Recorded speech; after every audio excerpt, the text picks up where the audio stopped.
Padre, aquí estamos delante de tu presencia. Hoy te pedimos que tú te reveles, Señor, que tú nos hables a cada uno de nosotros.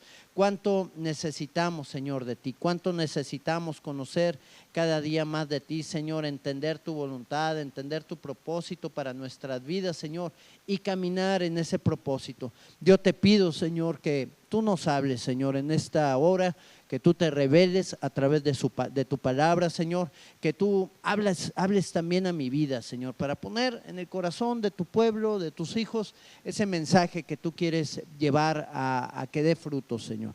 Gracias por ello, en el nombre de Cristo Jesús. Amén y amén. Amén, mis hermanos. Muy bien, en esta mañana tengo un tema para ti que le he titulado La llave del éxito. ¿Ok? ¿Cuántos quisiéramos encontrar esa llave para tener éxito en todo lo que nosotros enfrentamos? Y bueno, pues hay muchas clases de éxito, pero yo creo que la más importante es el éxito que el Señor quiere que tú y yo alcancemos. Así que en esta mañana te voy a hablar de la llave del éxito, pero según Dios, según lo que Él quiere hablar, según lo que Él quiere revelar y según el propósito suyo también en todas las cosas. Vamos allá al libro de Lucas, en el capítulo número 16, en el verso número 14. Dice la Escritura: y oían también todas estas cosas los fariseos, que eran ¿qué? Avaros, y se burlaban de él. ¿Ok? Se estaban burlando ¿de quién? De Jesús. ¿Ok? Entonces oían las cosas que Jesús les hablaba, los fariseos que eran avaros, y se estaban burlando de él por lo que decía. Entonces Jesús les dijo, verso 15: ustedes son los que se justifican a ustedes mismos delante de los hombres. Ellos se justificaban, ellos estaban haciendo una especie de bullying, ¿verdad? En contra del maestro, pero ellos se justificaban, o sea, se hacían justos en su propia manera de pensar. Pero luego dice esto después del punto y coma, dice: mas Dios conoce ¿qué? Vuestros corazones. Aún y que puedan decirle a la gente, aún y que puedan tratar de aparentar algo, dice, Dios conoce lo que hay en el interior. Porque lo que los hombres, fíjate muy bien, tienen por sublime delante de Dios es abominación. Lo que el hombre tiene por sublime, para Dios es abominación. Déjame decirte algo. Dependiendo del lugar en donde estemos parados, es la visión que tú y yo vamos a tener. En las artes gráficas hay un término que se denomina la perspectiva. Y esta es una representación que tú puedes observar de una manera diferente de los diversos ángulos de donde tú te encuentres. ¿Ok? Yo puedo tener una perspectiva de este teléfono diferente a la que ustedes tienen. Ustedes ven una pantalla azul con un círculo rojo y un cuadro rojo, y yo tengo pues a mi hijo ahí, ¿verdad? En la foto.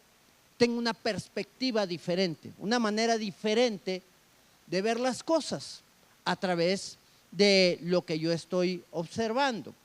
Qué interesante esto, porque así es en muchos casos, muchos otros casos. Por ejemplo, será una perspectiva diferente cuando nosotros estamos en la tierra que la perspectiva que se tiene del cielo. Por ejemplo, si tú te encuentras en un parque, ¿verdad?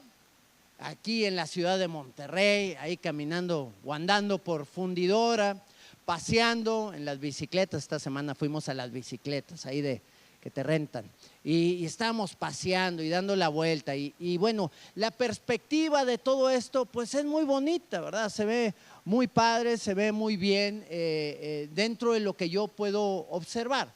Pero ¿qué pasa si yo me voy más arriba? Si yo me subo al cerro y observo la perspectiva que hay en la ciudad. Bueno, pues voy a ver que hay un problema muy grave en la ciudad y que mientras yo estoy disfrutando al estar abajo, yo no me doy cuenta que está una nube bastante densa de smog que puede afectarme a mí, que puede afectar a mi familia, que está dañando mis pulmones, mi sistema respiratorio y que está pues afectando a mis órganos en general porque recibo ese oxígeno contaminado. Entonces la perspectiva que se tiene de lo alto es diferente a la perspectiva que yo tengo de lo bajo. Y así es Dios en la vida y en las actividades del hombre y en cada una de las cosas que tú y yo podemos estar realizando. El hombre ve las cosas de una manera diferente a la cual el Señor las puede ver. Si nosotros pasamos un poquito antes de las palabras que leímos hace algunos momentos, dentro del capítulo número 16 del libro de Lucas, vamos a ver que el Señor Jesucristo estaba hablando del tema de la mayordomía. Tomaba también en cuenta el tema de las riquezas injustas. Y este pasaje podemos ver que a algunos de los fariseos, que dice la Escritura que eran avaros, no les gustó. No les gustó lo que Jesús estaba hablando, no les gustó lo que Jesús les estaba diciendo, ya que tenían ese problema en lo particular. Y empezaron a justificarse a sí mismos burlándose del Señor. ¿Por qué? Por la perspectiva que ellos tenían. Ellos tenían una perspectiva de justicia. Ellos creían que eran justos en sí mismos, pero Dios tenía otra perspectiva diferente. ¿Por qué? Porque dice la palabra que Él no ve lo de afuera, sino Él pesa los corazones, las causas y las razones por las cuales tú y yo actuamos, las causas o las razones en las cuales tú y yo nos movemos, la manera por la cual hacemos todas las cosas son pesadas por el Señor. Él pesa el corazón de la gente. Ahora, yo quiero que entiendas algo que es muy triste, porque esto les llevó a estos hombres a burlarse de Jesús. Y a causa de su avaricia, fíjate muy bien, porque su perspectiva del Rey de Reyes, del Señor de Señores, del Maestro, de aquel al cual ellos habían estudiado, del cual ellos habían meditado durante tantos años, por generaciones estuvieron esperando su venida. Al tener situaciones en su corazón, no pudieron entender el plan y el propósito de Dios. Estos eran hombres estudiosos de la palabra, pero no conocieron al Mesías. Estudiaron, yo creo que un sinfín de ocasiones, la vida del ungido, la vida del hijo de David, la vida de ese rey que iba a llegar sobre la tierra, enviado del cielo para dar victoria sobre todos sus enemigos. Pero en vez de aceptar a ese rey cuando llegó aquí a la tierra, se pusieron a burlarse de él. El verso 15 habla y dice cuál era su problema.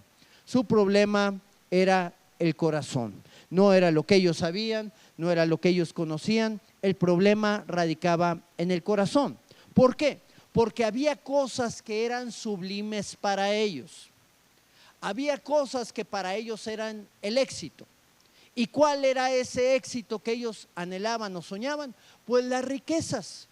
Pero aquí habla el Señor y les está hablando acerca de las riquezas injustas, que las riquezas son injustas. O sea, le quita valor el Señor a las riquezas y se los hace ver, se los hace entender a cada uno de estos hombres. Pero ellos, en vez de reconocer lo que Dios les estaba diciendo, que lo que era sublime para ellos no era sublime para Él, sino al contrario, ellos se pusieron en contra del Señor, en contra del Maestro. ¿Por qué? Porque estaban poniendo primeramente las cosas que para ellos eran importantes.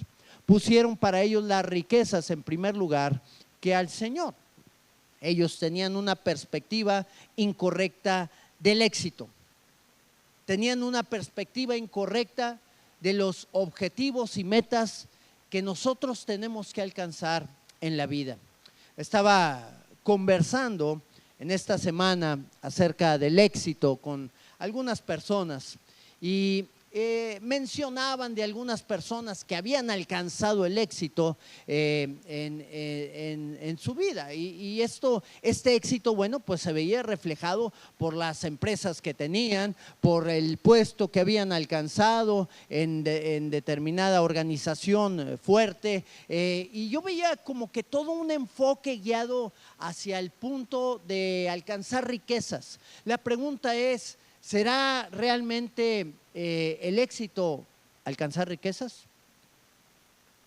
¿Será realmente el éxito alcanzar todo lo que sueña el hombre? Bueno, estaba platicando con ellos y recordé unas palabras que mi padre me habló. Y recuerdo que él no era mucho no platicaba, no hablaba mucho, ¿no? Pero cuando hablaba tenías que ponerle mucha atención, porque decía cosas muy interesantes y algunas de ellas quedaron muy grabadas en mi vida. Y recuerdo que yo lo veía a él antes de que pudiera expresar algo y me daba cuenta de algo, que él empezaba a caminar y estaba como que muy pensativo y de repente se me acercaba o se le acercaba a alguien de la familia o se nos acercaba a todos, cerraba un poco sus ojos, apretaba un poco sus labios y luego te soltaba una bomba, ¿no? Y una de esas frases que recuerdo, esas bombas que nos soltó en algún momento, fue: el éxito en la vida del hombre consiste en estar en el centro de la voluntad de Dios. Solamente comentó esas palabras. No sé de qué estábamos hablando, no sé cuál era el tema que habíamos tocado, pero me acuerdo que expresó esas palabras y me dieron a meditar, me dieron a ponerme a pensar. Ahora yo era el que andaba caminando y pensando en ello. ¿Por qué? Porque la verdad de las cosas, mi hermano, es que Dios tiene un plan y un propósito para la vida de los que estamos aquí reunidos.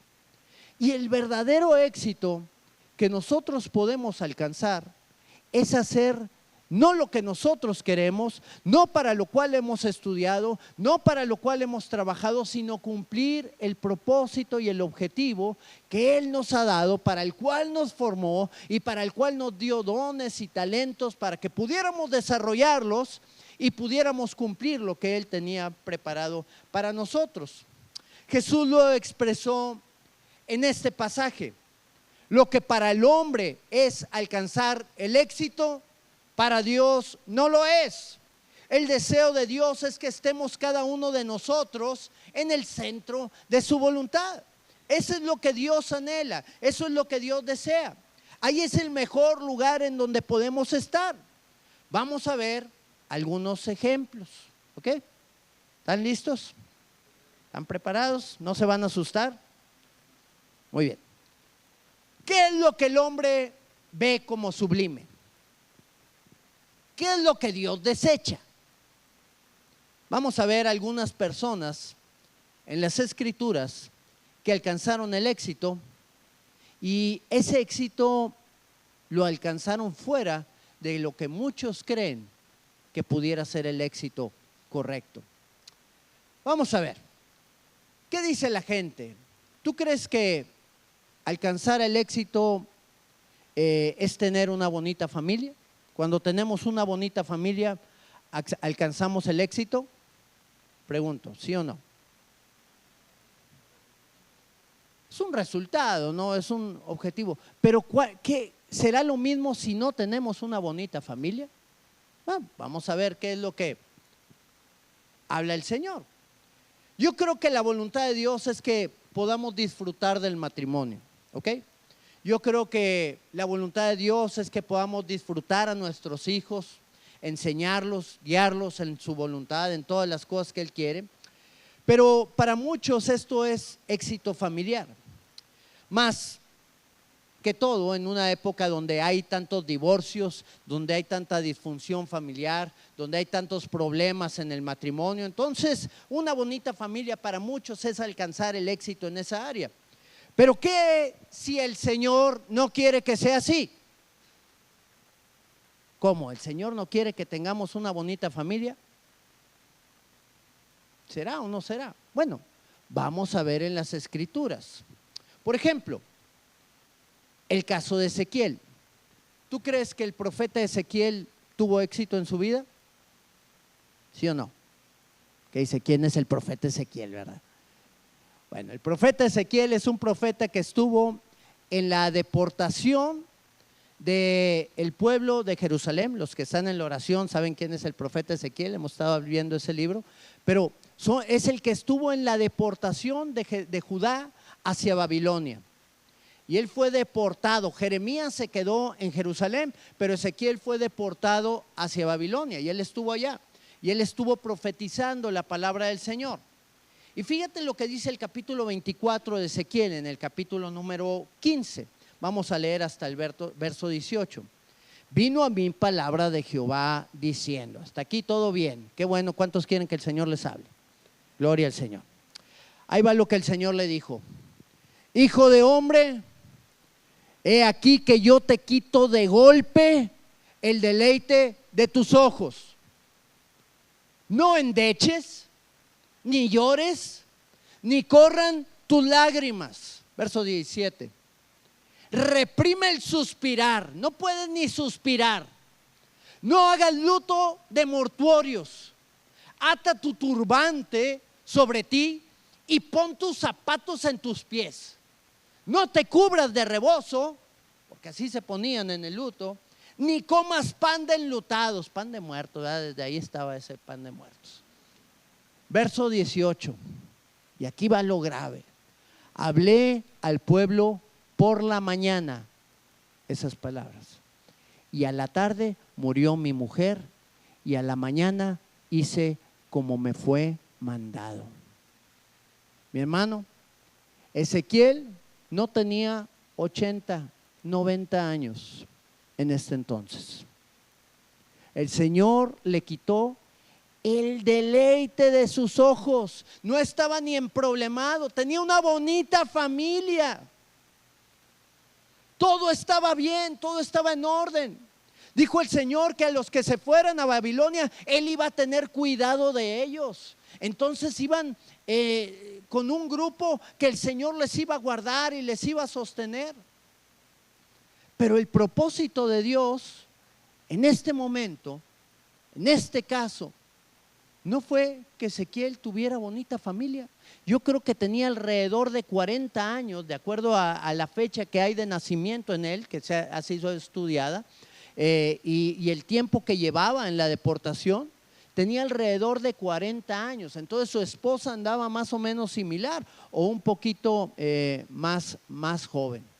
Y mi hermano, le quitó el Señor a su esposa. ¿Para qué? ¿Cuál era el propósito? ¿Cuál era su voluntad? La voluntad de Dios era que Ezequiel pudiera ser una ilustración viva, no solamente hablada, de lo que ellos iban a enfrentar, de lo que ellos iban a ver al ser destruido el deleite de sus ojos, que era el templo de Jerusalén.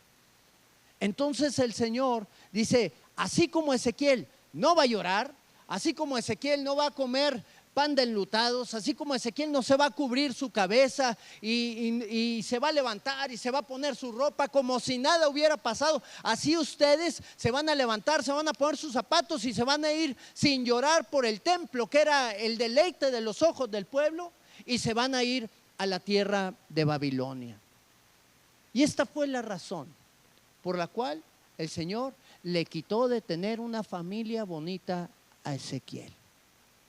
¿Será que ese era también el propósito de Dios? ¿Será que Ezequiel alcanzó el éxito al obedecer al Señor al pie de la letra? Hay veces que la gente culpa al Señor. Es que por tu culpa te llevaste a mi padre. Mano, ya tenía 98 años el Señor, ya estaba cansado, pero la gente culpaba al Señor por ello y lo sigue culpando. Pero aquí se le quitó el deleite de sus ojos. ¿Y qué hizo Ezequiel? Caminar en el propósito de Dios. Lo que tú me pidas, Señor, eso lo voy a hacer. voy a caminar en tu voluntad.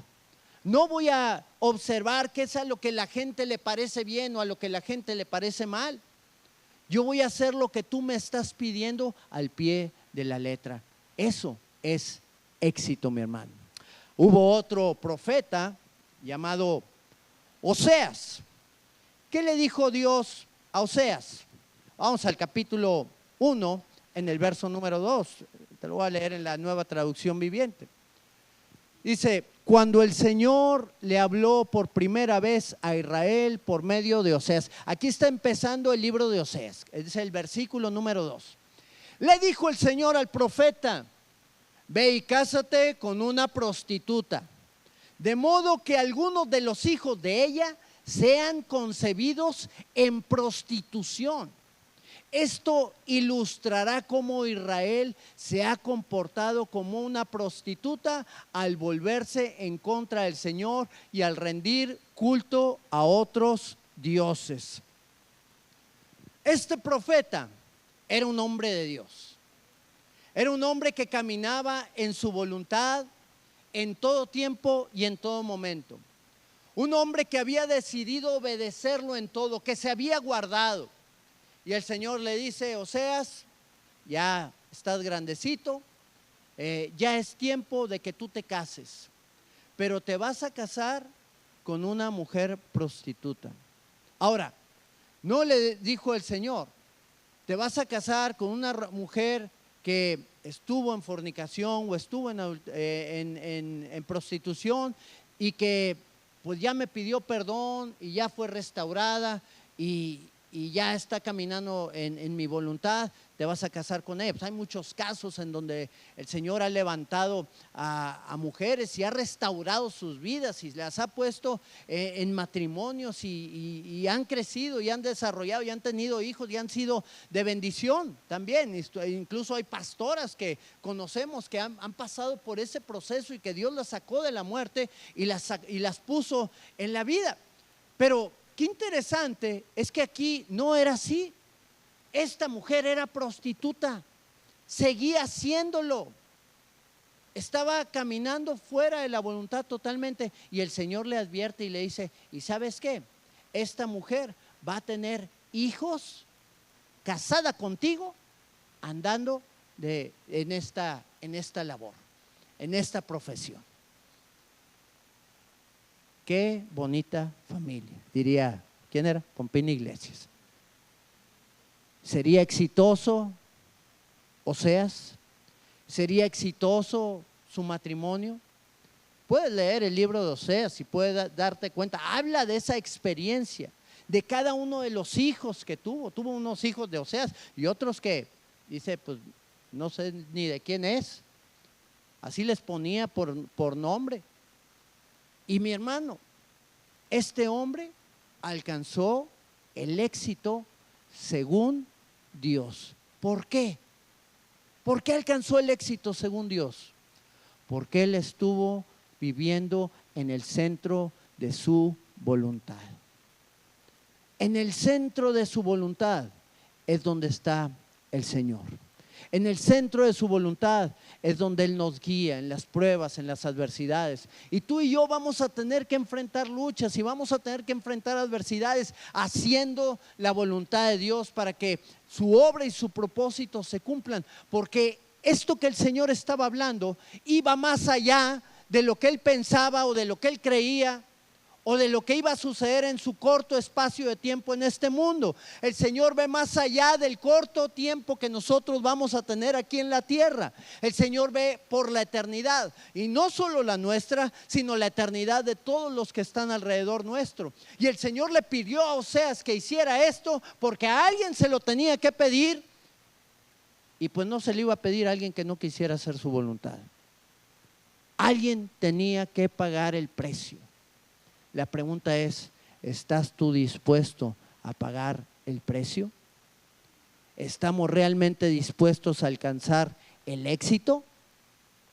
¿Cuántos quieren? Levanten su mano para que el Señor pueda verlos. No es fácil, mi hermano. Pero déjame decirte que el fruto de todo esto va a repercutir en muchas generaciones, en muchas vidas. Esto repercutió en toda una nación que era la nación de Israel, el pueblo de Dios. El Señor tenía cuidado de su pueblo y usó la vida de Oseas para que él pudiera ser esa, ¿cómo le pudiéramos llamar? Ese experimento a través del cual él iba a hacer su obra y a través del cual los demás iban a ver lo que iba a padecer este hombre. Porque el Señor dijo ahí en el libro de Oseas, así como tú estás padeciendo, así es como yo padezco por esta tierra, por este pueblo, que me ha dejado y que se ha ido con los dioses ajenos. Y él se dio cuenta el dolor que había en el corazón de Dios cuando nos alejamos, cuando nos apartamos de Él, de su voluntad. Estos hombres que no tuvieron familias bonitas o matrimonios exitosos, en el conocimiento de la gente tal vez no alcanzaron el éxito. ¿Cuántos no hablaron mal de Oseas? ¿Cuántos no hablaron con tristeza de Ezequiel? Tal vez muchos, y decían pobrecito. No, pobrecito él no, pobrecito los otros que tal vez tenían familias muy bonitas, pero no estaban caminando en el propósito de Dios. Eran el otro lado que tenía que entender la ilustración y tenía que corregir su camino, porque al final los que ganan el galardón son aquellos que cumplen y hacen el propósito de Dios aquí en la tierra y lo reciben allá en la eternidad, y muchas veces aquí también. ¿Qué otra cosa puede ser objeto de éxito para la gente de este mundo? Bueno, pues también podemos ver que las riquezas son cosas por las cuales la gente quiere alcanzar el éxito, quiere ser una persona exitosa. Tener riquezas para muchos es símbolo de una persona exitosa. ¿Cuántos aquí quisieran tener esa clase de éxito? Dos. Por favor, repartan los 5 millones de dólares que tenemos aquí a los hermanos. Claro, pues quisiéramos que vengan las riquezas, claro que no, ¿verdad? Mentiríamos si no. La pregunta es, ¿será el éxito, las riquezas según Dios? ¿Habrá personas que no hayan alcanzado las riquezas y sean exitosos? ¿Se podrá o no se podrá? ¿Habrá personas que hayan alcanzado las riquezas y no sean exitosos? De la misma manera también. Una persona que tiene riquezas, bueno, tiene varios elementos en sí mismo que le han ayudado a alcanzar las riquezas. Es una persona administrada, es una persona disciplinada. A muchos nos gusta lo que dice el Señor en su palabra, lo que le dijo a Abraham: de cierto te bendeciré y serás de bendición. ¿Cuántos tomamos esa palabra, verdad? Claro que sí, yo la tomo. Qué bueno que podamos ser bendecidos por el Señor. Dice su palabra que la bendición de Él es la que enriquece y no añade tristeza con ella. Yo quiero la bendición de Dios. Pero ¿será las riquezas la clave del éxito en la vida del hombre, o será estar en el centro de la voluntad de Dios? Vamos al libro de Hebreos y vamos a ver la vida de un hombre que tenía riquezas, que la gente le podía llamar exitoso, pero que al final de cuentas se dio cuenta que todas esas riquezas no le servían para nada, porque él iba a desarrollar en su vida la voluntad de Dios y estar en el centro de ella. Vamos al libro de Hebreos capítulo 11, en el verso número 24. Dice la escritura: fue por la fe que Moisés, cuando ya fue adulto, rehusó llamarse hijo de la hija de Faraón. Mi hermano, Moisés estaba en Egipto en un tiempo en donde todos los demás hebreos estaban de esclavos. Su misma familia era esclava. Él era la excepción de todo el pueblo de Israel. No solo pertenecía a una familia egipcia, sino fue tomado como hijo de la hermana del faraón. Rehusó llamarse de la hija del faraón. Era el nieto del faraón, digámoslo de esa manera. Ya lo habían aceptado, había crecido conforme a los egipcios, había aprendido tantas cosas, disfrutado de las riquezas, estaba acostumbrado a lo bueno, vivía en palacio, comía bien, no trabajaba como los demás hebreos, no se partía el lomo, no sé cómo se le pudiera explicar, para hacer lo que quisiera alcanzar. No, todo lo tenía a la mano. Todo estaba nada más de extenderla, pero por la fe, fíjate muy bien, por hacer la voluntad de Dios, por estar en el centro de su voluntad. Cuando ya fue adulto, cuando ya entendió, cuando ya maduró, rehusó llamarse hijo de la hija de Faraón. Verso 26. Consideró, fíjate muy bien, que era mejor sufrir por causa de Cristo que poseer los tesoros de Egipto. Y lo hice de Cristo. Todavía no había venido Jesucristo aquí a la tierra, pero está hablando proféticamente de lo que Él decidió hacer, que era mejor sufrir por causa de Dios, del Señor, que le estaba hablando, que lo estaba llamando. Estaba escuchando la voz. Dice la Escritura que en el principio era el Verbo. Esa palabra que estaba hablando y que le estaba llamando a Moisés, prefirió obedecerla que poseer las riquezas y los tesoros que había en Egipto, pues tenía la mirada puesta en la gran recompensa que recibiría. Mi hermano, ¿qué prefieres? ¿10,000 pesos ahorita o 100 millones de dólares en 10 años? Bueno, pues algunos dicen, más vale pájaro en mano que ciento volando, ¿verdad? Pero habrá quien no y diga, no, pues yo me espero un ratito más, aprendo a desarrollar habilidades o lo que sea, y pues tarde que temprano van a venir esas riquezas. Bueno, Moisés tenía puesta su mirada no en las riquezas terrenales, sino en las riquezas eternas, en las cosas que el Señor le iba a entregar como recompensa por la labor que él estaba llevando. ¿Sería exitoso Moisés o no lo sería porque dejó las riquezas atrás? Porque quedó en quiebra. Mi hermano andaba en el desierto, caminando, avanzando durante tantos años en el desierto. El desierto de Israel es bastante árido, no es como los desiertos que tenemos aquí en el norte del país. Allá hay aridez, como si fuera la playa del mar, pero sin mar. Y fue bastante difícil recorrer todo eso, pero él tenía puesta la mirada en el galardón. Las Escrituras nos hablan que el amor a las riquezas traen lazo. Cuando la gente busca alcanzar el éxito con las riquezas de este mundo, quedan atados y no pueden avanzar y no pueden realmente alcanzar el propósito de Dios. Tenemos que caminar en su propósito. No es que Dios nos quiera tener en la miseria o extendiendo siempre la mano para que nos den. No, el Señor quiere bendecirnos. Pero tenemos que caminar en su voluntad, que va más allá de lo que nosotros podamos alcanzar con nuestras fuerzas en este mundo. Ok, muy bien. Otra de las cosas que puede ser de alguna forma el éxito para muchos cristianos es tener un ministerio grande. ¿Cuántos creen que es bueno que mucha gente conozca de Cristo?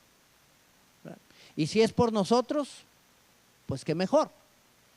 Entonces, un ministerio exitoso, tal vez para muchos es un ministerio que tiene más de 1,000 personas, una iglesia que tiene más de 1,000 personas, o más de 2,000, o más de 5,000. En Colombia hay iglesias de 30,000, ¿verdad? De 50,000 personas. Allá en Corea del Sur creo que estaba la iglesia más grande del mundo. No sé si eran como 800,000 personas las que asistían en esa iglesia, ¿verdad? Y era un pedacito así como este.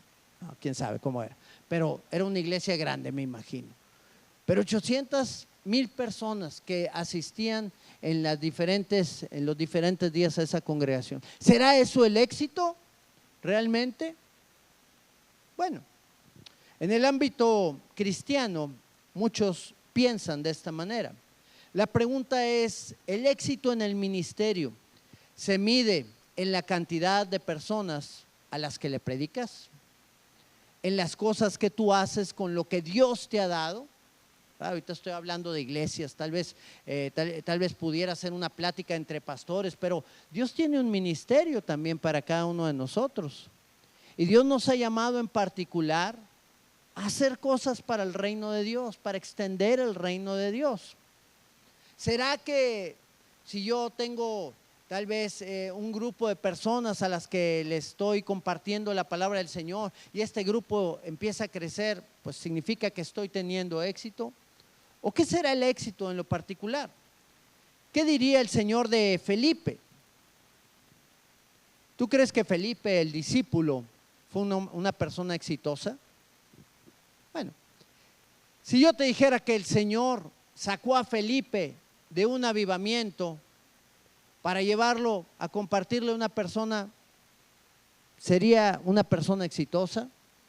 Vamos allá al libro de Hechos de los Apóstoles, capítulo 8, en el verso número 5. Dice la escritura: entonces Felipe, descendiendo a la ciudad de Samaria, les predicaba a Cristo. ¿A quiénes les predicaba Cristo?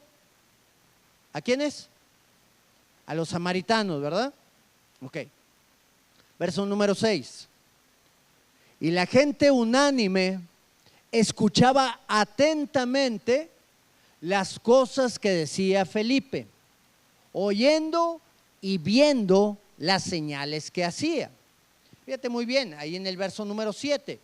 Porque de muchos que tenían espíritus inmundos, salían estos dando grandes voces, y muchos paralíticos y cojos eran sanados. Verso número 8. Así que había gran gozo en aquella ciudad. Pregunta: ¿había avivamiento o no había avivamiento? ¿Estaba el Señor manifestando su poder, su gloria en la vida de Felipe, sí o no? ¿Estaba gozoso Felipe con todo lo que estaba sucediendo? Pues yo estaría bien gozoso, mi hermano, no sé tú, ¿verdad? Yo estuviera gozoso de todas las maravillas que estuviera haciendo el Señor. Recuerda cuando el Señor mandó de 2 en 2 a los discípulos, a 70 de ellos, a predicar, y venían todos con gozo porque los demonios se les sometían y los enfermos sanaban y veían la gloria de Dios. Y Jesús se gozó con ellos y se alegró con ellos. Pero mira lo que dice el verso número 26. ¿Qué sucede después de esto? Un ángel del Señor habló a Felipe diciendo: levántate, Felipe, dile a Dios, a la iglesia que se está levantando aquí, aquellos en donde estás haciendo grandes milagros, donde estás viendo mi poder manifestarse en sus vidas, y ve hacia el sur por el camino que desciende de Jerusalén a Gaza, el cual ¿qué? Es desierto. Nuevamente el Señor cambia todas esas cosas que al hombre le parecen sublimes y lo lleva al hombre, ¿a dónde?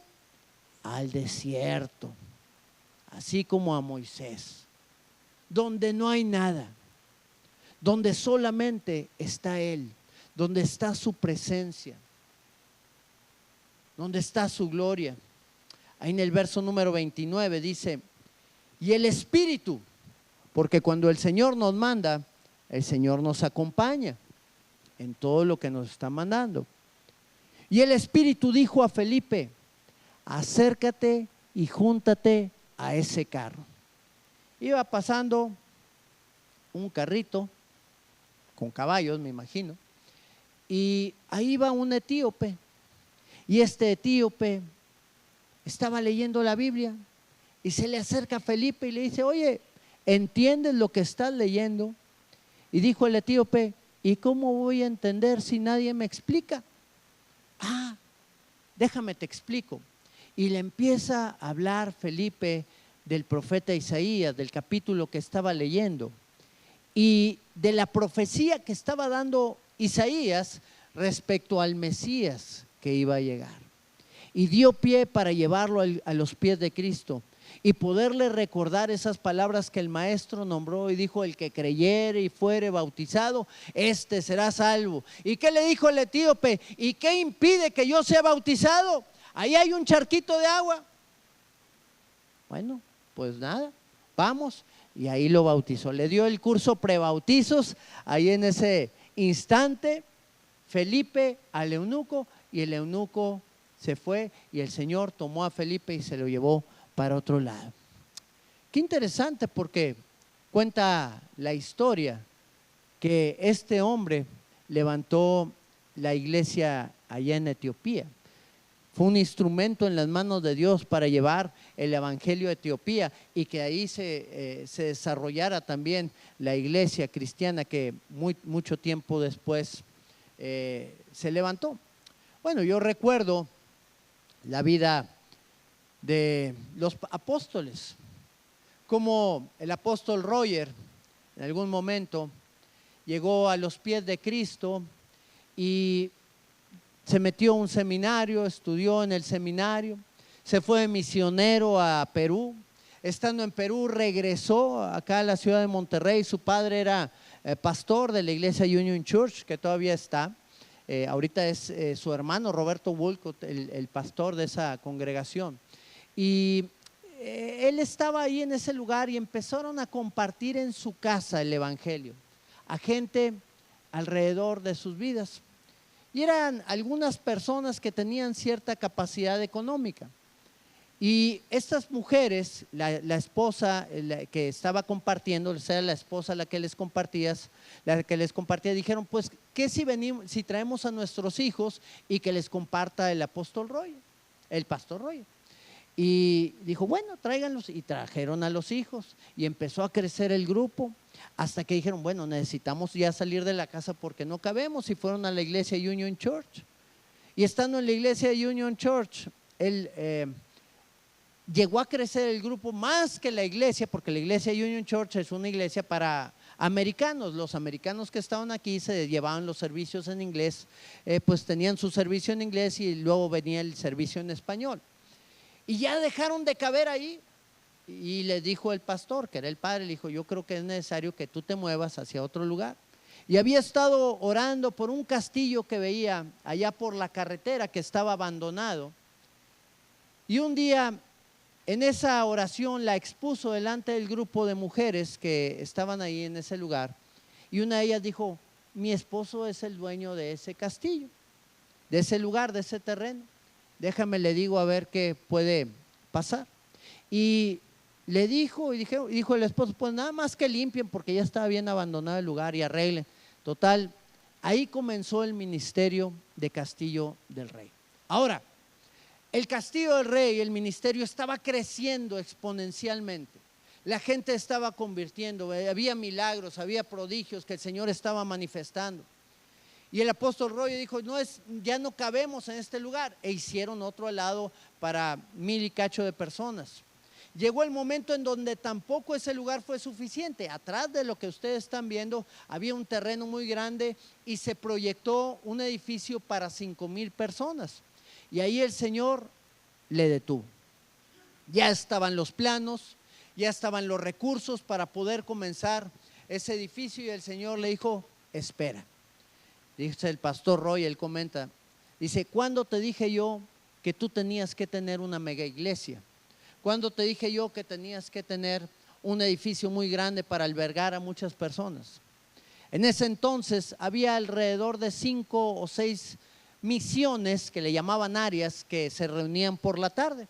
En el Castillo del Rey se reunían por la mañana. Tal vez algunos de los que están aquí llegaron a asistir a ese lugar hace muchos años, y allá por los 80s.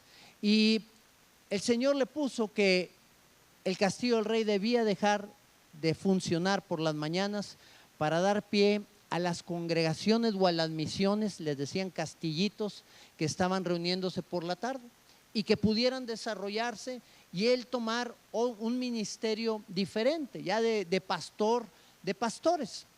Y él renunció a ese proyecto que iba a ser muy exitoso y que de alguna manera pues iba a hacer que mucha gente llegara a ese lugar para que el Señor obrara de manera particular en cada una de las misiones o de las áreas que había. Una de esas áreas era la congregación Brisas, que se encontraba en la colonia Las Brisas, por eso se venía, era el área sureste, así se le llamaba en ese entonces. Y qué interesante es ver, mi hermano, cómo cuando el Señor marca algo, Él trae un fruto mayor de lo que nosotros podemos pensar o imaginar. Porque esas 6 áreas se han levantado ya más de 200 iglesias en diferentes países del mundo, 7 o 8 países alrededor del mundo, en Europa, en los Estados Unidos, en México, en Sudamérica. Y el Señor sigue levantando misioneros de cada una de las congregaciones para ir a predicar el evangelio a toda criatura. Qué bueno es que tú y yo podamos ser parte de un ministerio que pueda estar caminando en el centro de la voluntad de Dios, que podamos caminar en la dirección a la cual el Señor nos quiere llevar, que no nos movamos de ese objetivo, que es cumplir el llamado y el propósito de Dios. El éxito ministerial, mi hermano, no se alcanza por la cantidad de personas que podamos llegar a ser. Gloria al Señor si quiere que esta iglesia pueda fructificar y ser una iglesia muy grande, pero yo creo que más gloria al Señor si nosotros estamos dispuestos a hacer lo que nos está pidiendo que hagamos en cada una de las cosas que nosotros enfrentemos. El Señor puso esa dirección en la vida del apóstol Roger. Después ese mismo sentir lo puso en la vida del pastor Alfredo, una iglesia de más de 2,000 personas, un éxito ministerial muy impactante. Había ido a predicar a Europa, levantado iglesias allá, ido a Sudamérica con un grupo de evangelismo, y el Señor le dijo: ¿sabes qué? Es el tiempo en que tú entregues el pastorado. Entregar una iglesia de más de 2,000 personas en una época en la cual tú estás todavía muy fuerte para poder seguir con esa labor, no es fácil. Pero el centro de la voluntad de Dios, caminar en Él, era más importante. Y entregó y pudo fructificar más, bendiciendo la vida de los pastores que se habían levantado a través del ministerio Castillo de Rey. El apóstol Sergio Chapa continúa con esa labor. El pastor Abel, que fue el fundador de esta congregación Castillo del Rey Ciudad Luz, es parte de una línea en la cual nosotros estamos avanzando y en la cual nosotros estamos caminando para que el plan y el propósito de Dios se cumpla en todo lo que nosotros podemos hacer. Así que, mis hermanos, termino con esto: 3 pasos que tenemos que seguir para caminar en la voluntad de Dios. Y voy a ser muy práctico y voy a decirlo rápidamente. El primero de ellos: tenemos que aprender a padecer caminando en la justicia. Si tú quieres realmente alcanzar el éxito haciendo la voluntad de Dios, tú vas a tener que padecer. Libro de primera de Pedro, la primera carta de Pedro, capítulo 3, verso 17, dice: porque mejor es que padezcáis haciendo el bien, si la voluntad de Dios, ¿qué? Así lo quiere. Hay veces que nos va a tocar padecer conforme a la voluntad de Dios. ¿Es fácil? No, no es fácil. Pero es mejor eso que padecer haciendo lo malo, que padecer equivocándonos. Número 2, necesitamos desarrollar la paciencia. Hebreos 10:36 dice la Escritura: porque les es necesaria la paciencia. ¿Para qué? Para que, habiendo hecho la voluntad de Dios, obtengas la promesa. Me está yendo mal, déjame, me divorcio. Me está yendo mal, déjame, me cambio de iglesia. Me está yendo mal, y empezamos a pensar rápidamente porque no nos esperamos a que se cumplan los procesos, a que Dios trabaje en nuestras vidas, a que nos vaya renovando, a que nos vaya transformando. Y hay que esperar a veces un tiempo para que el Señor trabaje en nosotros, para que se vayan desarrollando ciertas áreas que tienen que completarse. Y bueno, por último, para alcanzar el verdadero éxito, tenemos que cumplir la voluntad de Dios en todo lo que hagamos. ¿Queremos el éxito? Pues tenemos que caminar en su voluntad. ¿Qué dice 1 Juan capítulo 2, verso 17? El mundo pasa y sus deseos. Las riquezas, todo lo que podemos lograr en este mundo es pasajero y momentáneo y se va a perder. Todos nuestros logros, todas nuestras habilidades académicas que habramos desarrollado, todas las cosas que pudimos haber logrado son como nada. El apóstol Pablo hablaba de todas las cosas que había recibido, todas las cosas, estuvo bajo los pies de Gamaliel, uno de los mejores maestros, era fariseo de fariseos, conocía la ley, conocía las escrituras, era de la tribu de Benjamín, pero dijo, cuántas cosas para mí eran éxito, te lo digo parafraseado, cuántas cosas para mí eran sublimes, dice, ahora lo tengo todo eso, ¿por qué? Por basura. En algunas otras partes dice, lo tengo por estiércol para ganar a Cristo. Qué bueno y que todas esas cosas que son abominables para el Señor, podamos arrancarlas de nuestra vida y podamos tomar la decisión de caminar en su voluntad y su propósito. ¿Quién vivió el verdadero éxito? ¿A quién podemos observar? Yo creo que el que alcanzó el éxito más grande fue nuestro Señor Jesucristo. Jesús no obtuvo lo que el hombre ve como éxito. Nació en un pesebre, no nació en el Hospital Zambrano o en el Ángeles, no, nació en un pesebre. Fue un trabajador, carpintero, obrero, no tuvo esposa e hijos, no tuvo una bonita familia. Murió asesinado muy joven. ¿Quién diría que él tuvo verdadero éxito? ¿Quién pudiera decir que él alcanzó algo bueno? Bueno, pues todos aquellos que alcanzamos salvación y vida eterna a causa de que él pudo hacer la voluntad de Dios en todo lo que se le mandó. Él caminó en el centro de la voluntad de Dios.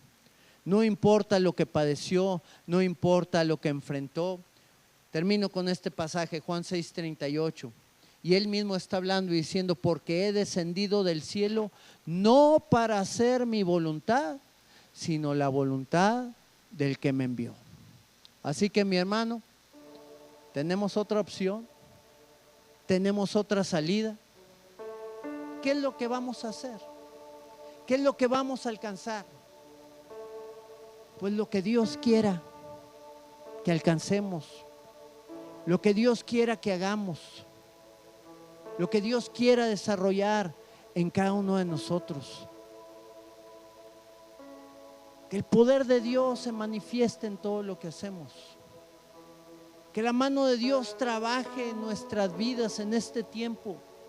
Que podamos entender que no estamos para agradar al hombre, estamos para agradar a Dios.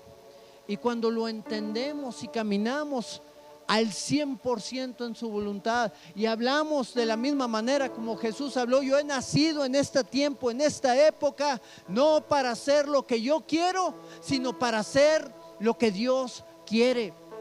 Es una lucha muy grande interior que hay en nosotros, en la cual tiene que salir ganador Cristo. Si esto es así, su voluntad va a ser hecha en nuestra vida y vamos a alcanzar las cosas que Él tiene preparadas. Puede ser padeciendo, puede ser enfrentando dificultades, pero al final el galardón está preparado para todos los que caminen en esa dirección. ¿Lo crees? Inclina tu rostro conmigo y dile: Señor Padre, ¿cuánto necesitamos, Señor?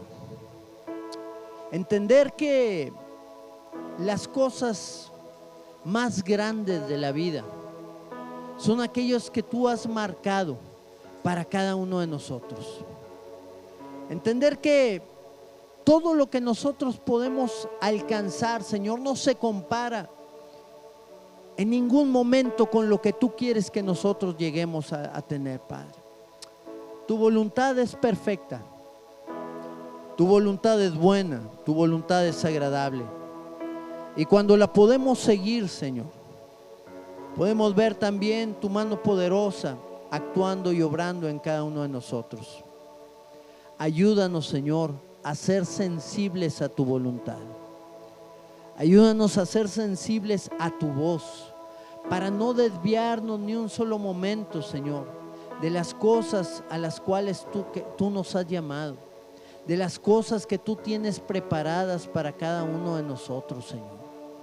Ayúdanos a permanecer en ti, pase lo que pase. Y si tenemos que padecer, Señor, haciendo el bien, que padezcamos de la misma manera, Señor. Y aprendamos a ser mansos y humildes delante de tu presencia. Tú quieres, Señor, obrar en nuestra vida. Tú quieres trabajar en nosotros. Tú tienes promesas grandes, Señor, preparadas para todos aquellos que te aman, preparadas para todos aquellos que te buscan.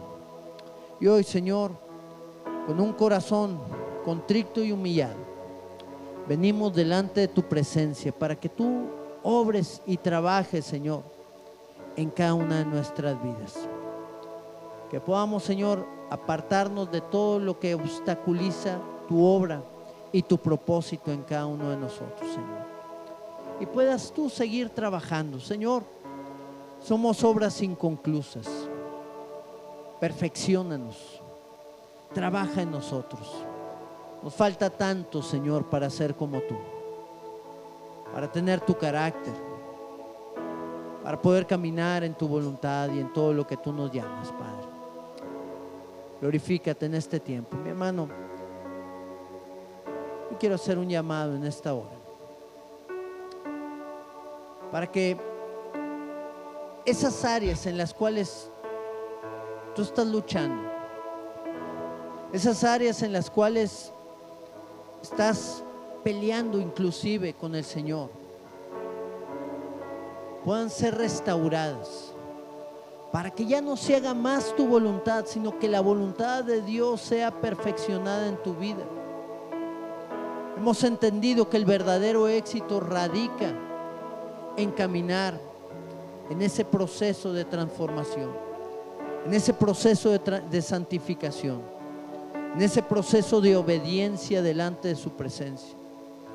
Y la única manera en la cual nosotros vamos a poder caminar en el centro de su voluntad es rindiendo nuestra vida, es humillándonos delante de Él, diciéndole al Señor que Él haga su obra en nosotros y tomando la decisión de poder hacerlo. Si ese es tu deseo, yo voy a invitarte a que nos pongamos de pie en esta hora.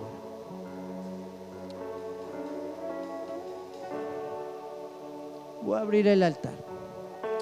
Yo creo que el Señor quiere ministrar en este tiempo. Yo creo que el Señor quiere trabajar en cada uno de nosotros.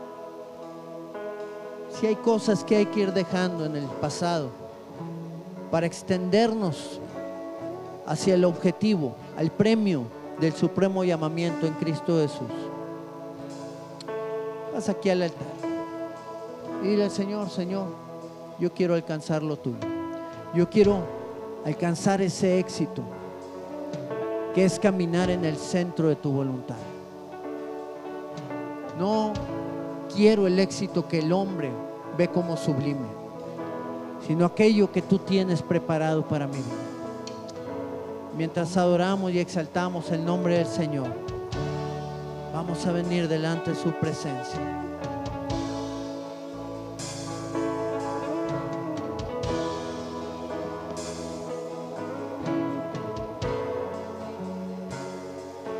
Aquí estás,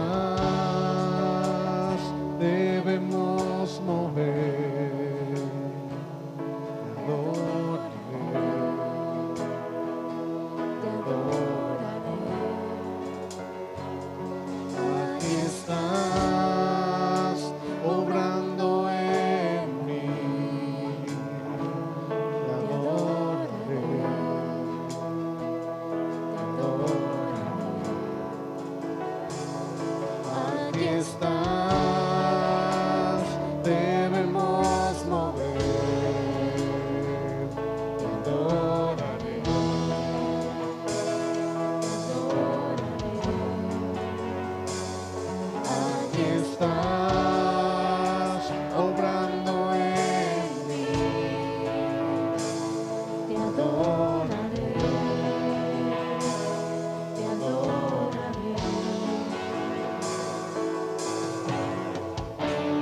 milagroso, abres camino, cumples promesas, luz en tinieblas, mi Dios, así eres tú. Milagroso, abres camino, cumples promesas, luz en tinieblas, mi Dios, así eres tú. Aquí estás, tocando mi corazón, te adoraré, te adoraré. Aquí estás, sanando mi corazón, te adoraré, te adoraré. Milagroso, abres caminos, cumples promesas, luz en tinieblas, mi Dios, así eres tú. Milagroso, abres camino, cumples promesas, luz en tinieblas, mi Dios, así eres tú. Así eres tú. Así eres tú. Así eres tú. Así eres tú. Así eres tú. Así eres tú. Así eres tú.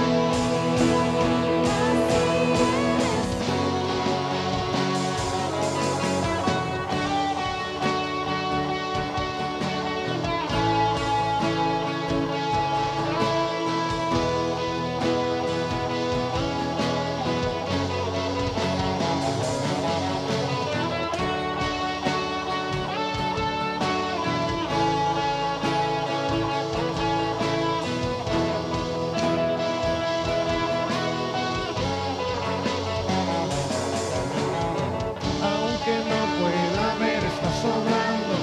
Aunque no pueda ver, estás sobrando. Siempre estás sobrando. Siempre estás sobrando. Aunque no pueda ver, estás sobrando. Aunque no pueda ver, estás sobrando. Siempre estás sobrando. Siempre estás sobrando. Siempre estás sobrando. Siempre estás sobrando. Así eres tú. Así eres tú. Así eres tú. Así eres tú. Así eres tú. Así eres tú.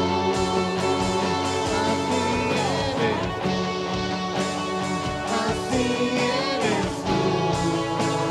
Así eres tú.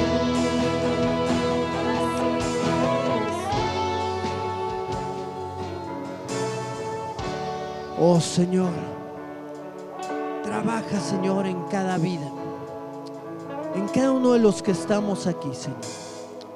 Tú conoces las luchas, las batallas, los deseos que hay en cada uno de nosotros. Queremos muchas veces agradar a la gente o dar una imagen delante de ellos, Señor. Aún como hijos tuyos, aún como cristianos, Padre. Mas tú lo que ves es el corazón, Señor. Tú lo que miras es el interior en cada uno de nosotros. Eso es en lo que pones especial atención, Señor. Y es en lo que tú quieres trabajar, Padre. Sanar nuestras heridas. Sanar esas cosas, Señor, que están ahí afectándonos, mi Dios. Restaura, Padre. Restaura. Y haz nuevas todas las cosas. Para que a través de ellos, Señor, podamos estar más enfocados y tener una perspectiva más clara de lo que tú quieres hacer en cada uno de nosotros, Señor. Que no seamos nosotros, sino sea Cristo en nosotros.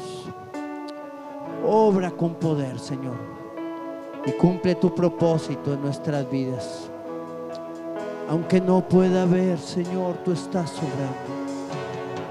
Aunque no pueda ver, estás sobrando. Aunque no pueda ver, estás sobrando. Siempre estás, Señor. Siempre estás sobrando. Siempre estás sobrando. Aunque no pueda Aunque ver, no pueda ver, estás sobrando. Aunque no pueda ver, estás sobrando. Siempre estás sobrando. Siempre estás sobrando. Siempre estás sobrando. Siempre estás sobrando. Siempre estás sobrando. Así eres tú. Así eres tú. Así eres tú. Así eres tú. Así eres tú. Así eres tú.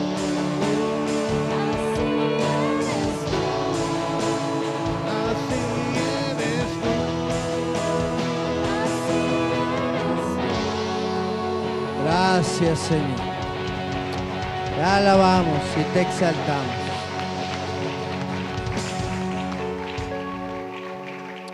Así que, mi hermano, no te preocupes si tal vez no hay riquezas.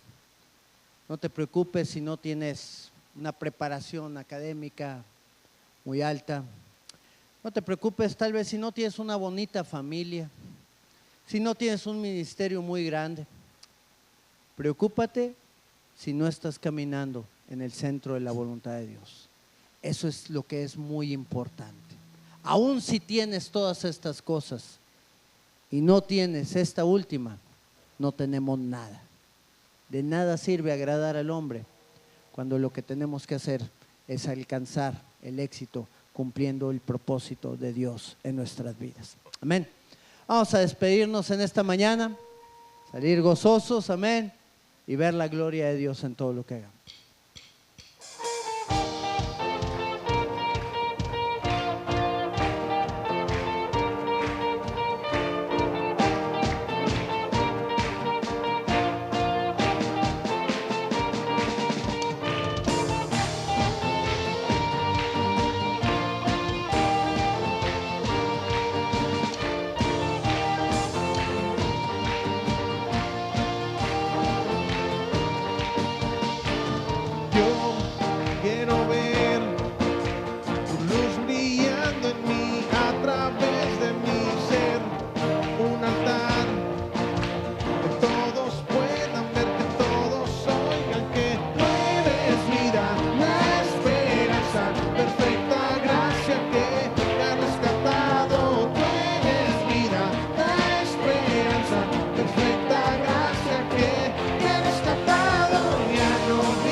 Aleluya.